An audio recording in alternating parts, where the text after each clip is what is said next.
Salam saudaraku yang dikasihi Tuhan. Tidak bisa dipungkiri bahwa hidup ini memang selalu penuh dengan dinamika kehidupan. Dan tidak jarang kita diperhadapkan kepada hal-hal yang membuat kita seakan-akan membentur dinding yang tebal, tidak melihat lagi ada jalan keluar. Tetapi Mazmur 115 ayat yang 11 berkata, "Hai orang-orang yang takut akan Tuhan, percayalah kepada Tuhan. Dialah pertolongan mereka dan perisai mereka." Sedangkan di dalam kitab Ayub pasal 42 ayat yang kedua dituliskan, "Aku tahu bahwa engkau sanggup melakukan segala perkara dan tidak ada rencanamu yang gagal." Apa yang saya sampaikan kepada saudara? Selalu ada jalan keluar. Kisah mengenai Musa waktu kecil memberikan gambaran kepada kita, inspirasi kepada kita, bagaimana Tuhan selalu memiliki cara untuk melepaskan kita. Pada waktu itu dikatakan di dalam ayat yang pertama dari Keluaran 2, seorang laki-laki dari keluarga Lewi kawin dengan seorang perempuan Lewi. Lalu mengandunglah ia dan melahirkan seorang anak laki-laki. Ketika dilihatnya bahwa anak itu cantik, disembunyikannya 3 bulan lamanya. Tetapi ia tidak dapat menyembunyikannya lebih lama lagi, sebab itu diambilnya sebuah peti pandan, dipakalnya dengan gala-gala dan ter, diletakkannya bayi itu di dalamnya, dan ditaruhnya peti itu di tengah-tengah terberau di tepi sungai Nil. Mengapa? Karena waktu itu akan dibunuh semua anak-anak laki-laki dari orang Lewi, dari orang-orang Ibrani di Mesir. Tetapi selalu ada jalan keluar. Dari sini kita belajar hal-hal yang penting. Yang pertama dikatakan apa, saudaraku? Jelas dikatakan keluarga Lewi, keluarga orang yang suka beribadah kepada Tuhan. Sejalan dengan Mazmur 115 ayat 11 tadi, orang-orang yang takut akan Tuhan. Yang pertama, saudaraku, tetaplah takut akan Tuhan. Tetaplah beribadah kepada Tuhan. Di tengah-tengah galau, di tengah-tengah susahnya, di tengah-tengah tekanan yang sedemikian berat, tetap beribadah kepada Tuhan. Tetap andalkan Tuhan. Itulah yang ada pada keluarga Musa, saudaraku. Lalu yang kedua apa, saudaraku? Ayat yang ketiga dikatakan, kakaknya perempuan berdiri di tempat yang agak jauh untuk melihat apakah yang akan terjadi dengan dia.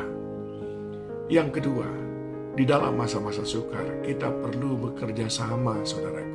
Sudah lihat di sini, bapaknya Musa, ibunya Musa, dan kakaknya Musa selalu bekerja sama. Bukankah dalam kitab Pengkhotbah pasal yang keempat dikatakan, tali 3 lembar tidak mudah dipatahkan. Oleh sebab itu mari kita perlu bekerja sama. Jangan justru membesar-besarkan persoalan. Jangan justru menyendiri, memisahkan diri pada masa sukar ini. Kita perlu berkomunitas. Di gereja ada komsel, ada FA. Jangan tinggalkan itu. Jadilah bagian daripada komunitas itu. Jemaat mula-mula pun mereka kuat menghadapi berbagai macam tantangan dan rintangan. Karena mereka selalu bersama-sama. Dikatakan di dalam Kisah Para Rasul pasal yang kedua, mulai dari ayat yang ke-42, dikatakan di sana mereka selalu bekerja sama, memecah-mecah roti. Dan yang ketiga, saudaraku, dikatakan di sini bahwa kakaknya perempuan berdiri di tempat yang agak jauh untuk melihat apakah yang akan terjadi dengan dia. Maka datanglah putri Firaun untuk mandi di sungai Nil.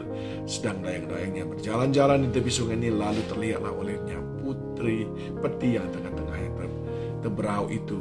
Maka disuruhnya lah hambanya perempuan itu untuk mengambilnya. Ayat yang ke-7, lalu bertanyalah kakak anak itu kepada putri Firaun, akan kupanggilkah bagi tuan putri seorang inang penyusu dari perempuan Ibrani untuk menyusukan bayi itu bagi tuan putri? Sahut putri Firaun kepadanya, baiklah. Yang ketiga, kita membutuhkan hikmat, ya, untuk kita selalu memiliki jalan keluar. Yang pertama, kita terus memelihara ibadah dengan takut akan Tuhan. Yang kedua, kita perlu terus bekerja sama.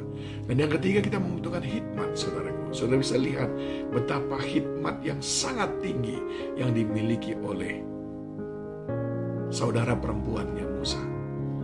Dia mengatur skenario yang sedemikian bagus.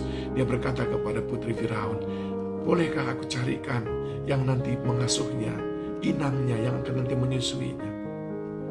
Tentu saja Tuan Putri berkata, ya silakan, karena itu akan sangat menyelamatkan anak ini. Siapa yang dipanggil? Ibunya Musa sendiri. Ini adalah kecerdasan spiritual ataupun hikmat-hikmat yang datang dari Tuhan. Ada banyak persoalan kita bisa kita selesaikan apabila kita memiliki hikmat-hikmat. Ingat, selalu ada jalan keluar. Yang penting tetap takut akan Tuhan. Yang penting kita bekerja sama, hidup rukun. Dan yang ketiga adalah terus memperlengkapi diri dengan hikmat-hikmat surgawi. Ayo, tetap semangat.